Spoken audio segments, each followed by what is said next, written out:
Being so close to a place that potentially can kill you within seconds, it makes you feel so incredibly small.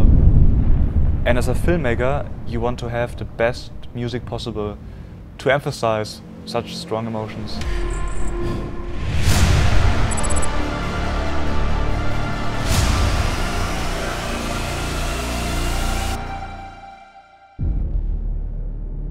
So the Lavaline spot is basically all about a watch, a G-Shock watch.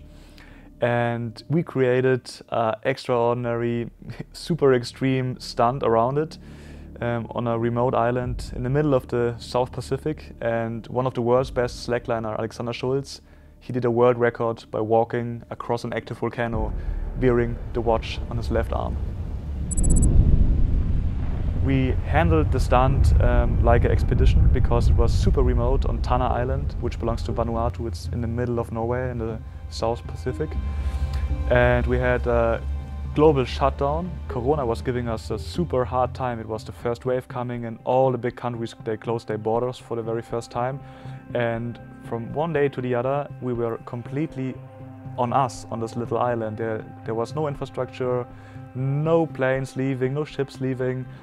But we still managed to charter 2 planes, and we shot the establishing shot for the volcano, which was super nice. In a like do-it-yourself action, our DP, he opened the door of the plane and we had to tie him on the seat, and he was shooting out of the plane to the other plane, an air-to-air shoot.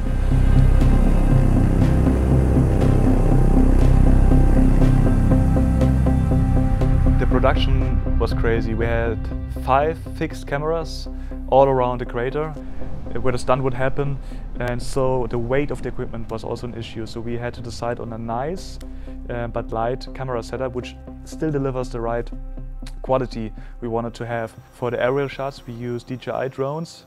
We also lost drones there. And for the G-Shock brand close-ups we used a handheld camera. For the main cameras we used Cook optics because I personally really like the look, and they are super light strong, and so light was an issue there as well.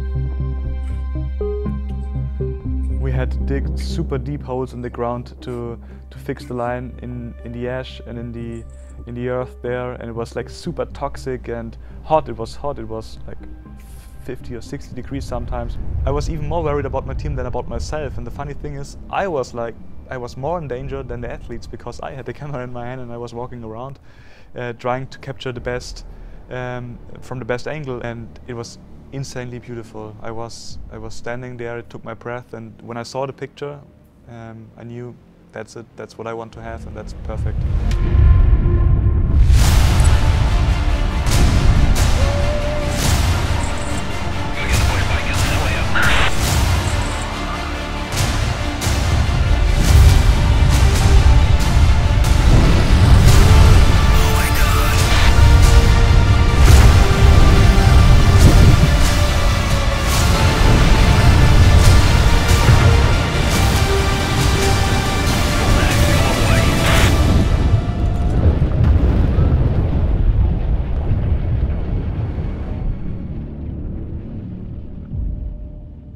The most exciting moment actually is when you start working with the music, and track by track you get your edit to a new level, and that's super nice because with a big variety of music you can lose your first vision of music and go into a new direction, and then once you have found the last track, you know, that's it.